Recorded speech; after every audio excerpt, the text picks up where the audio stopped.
Oke, assalamualaikum warahmatullahi wabarakatuh. Perkenalkan, nama saya Handika Haryono. Boleh dipanggil dengan Han atau boleh juga dipanggil dengan Pak bagi siapa saja yang mau panggil Pak. Dalam konten saya yang pertama dalam channel Kopi Trigona ini, saya akan membahas seputaran yang berhubungan dengan kopi dan trigona. Kalau berbicara masalah kopi, mungkin sebagian besar kita sudah banyak yang mengetahui apa itu tanaman kopi. Akan tetapi mungkin sebagian kita masih belum mengetahui apa itu yang dimaksud dengan trigona atau lebah trigona. Lebah trigona adalah salah satu jenis serangga yang menghasilkan madu. Jenis serangga yang sangat kecil. Namun kenapa saya sandingkan trigona dengan tanaman kopi? Sebagaimana kita ketahui bahwa kopi adalah penghasil buah atau memproduksi buah. Dalam hal ini, setiap penghasil buah sudah tentu akan mengalami penyerbukan yang sempurna untuk menghasilkan buah yang sempurna. Apabila penyerbukan tidak dilakukan dengan sempurna, maka bunga tersebut tidak akan berhasil menjadi buah. Contohnya seperti pada tanaman kopi.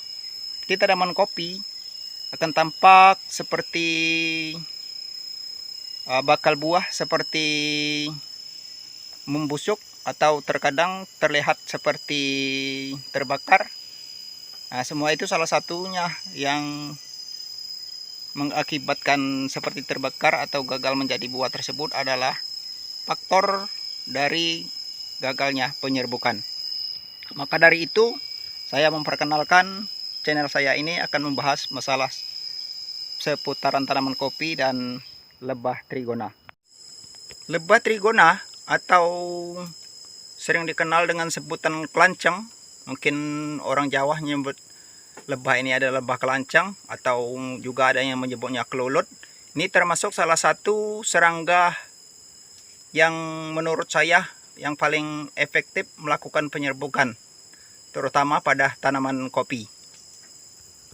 Seperti yang saya sebutkan sebelumnya, bahwa serangga ini adalah serangga yang paling efektif untuk melakukan penyerbukan, maka bagi saya dalam setiap sudut kebun saya tempatkan 1-2 koloni jenis lebah trigona ini. Jadi dalam setiap sudut saya tempatkan 1-2 atau 3 bahkan lebih dalam setiap sudutnya saya tempatkan koloni lebah ini, dan ditambah dengan 1 koloni atau 2 koloni lagi di tengah-tengah perkebunan saya, dengan tujuan untuk membantu penyerbukan pada tanaman kopi saat kopi melakukan pembungaan atau kembang raya nanti, maka lebah ini akan bisa membantu penyerbukan. Selain dari penyerbukan yang dibantu oleh faktor alam seperti penyerbukan yang dilakukan oleh angin, maka lebah ini salah satunya yang bisa kita jadikan alternatif untuk membantu penyerbukan pada tanaman kopi. Ini salah satu contoh bunga kopi yang gagal menjadi buah. Nah, ini seperti tampak membusuk. Nah, tampak membusuk. Nah, ini membusuk. Kemudian yang ini juga membusuk. Nah, membusuk. Hanya sebagian kecil saja yang berhasil menjadi buah. Padahal tadinya ketika sedang mekar, sedang ramai-ramainya mekarnya atau kita sebut sebagai kembang raya, ini sangat banyak. Tetapi setelah selesai pemekarannya, kita lihat tampak seperti ini, seperti busuk, gagal menjadi buah. Yang salah satunya ini karena gagal penyerbukan, maka gagal juga kembangnya untuk menjadi buah. Berbeda dengan kopi yang ini.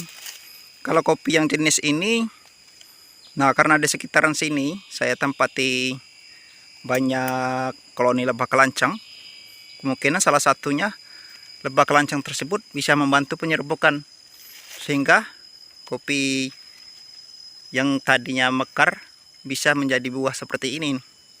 Nah, ini berhasil semua menjadi buah. Nah, saya dekatkan. Nah, berhasil semua ini.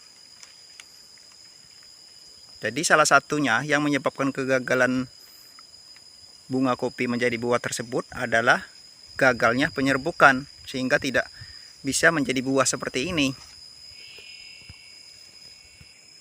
Maka dari itu saya menyarankan bagi yang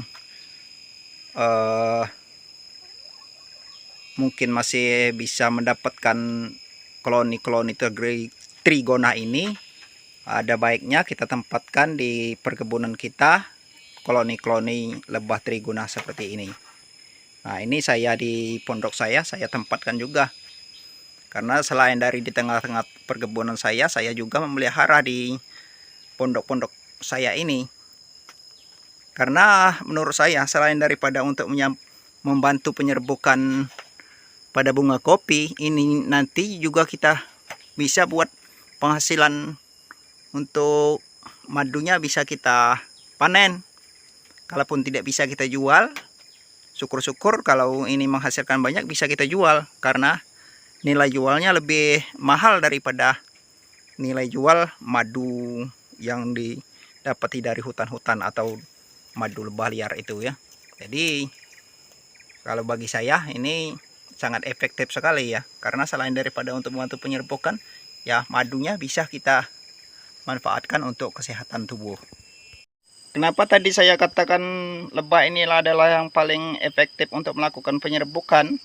Karena selain dari postur tubuh yang kecil, juga kita lebih gampang untuk mencari atau untuk mendapatkan lebah ini. Karena dalam setiap hutan itu, mungkin hampir setiap hutan, baik hutan belantara ataupun hutan yang masih berbentuk belukar, ini mungkin masih sering kita dapati atau kita jumpai lebah ini. Maka dari itu, untuk selain dari untuk penghasil madu, jadi juga membantu untuk penyerbukan, terutama bagi kita pencinta kopi. Jadi untuk itu sebaiknya apabila kita menemui atau kita sengaja mencari lebah ini, sebaiknya kita bawa ke kebun. Kita tempatkan di kebun kita masing-masing. Nah, untuk mendapatkan lebah ini, mungkin apabila channel saya ini mampu berkembang, mungkin akan saya buatkan tutorialnya bagaimana caranya memindahkan lebah madu klanceng atau trigona ini ke kotak yang lebih simpel seperti yang kotak punya saya ini, untuk bisa kita bawa ke kebun atau kita tempatkan di tengah kebun kita nanti.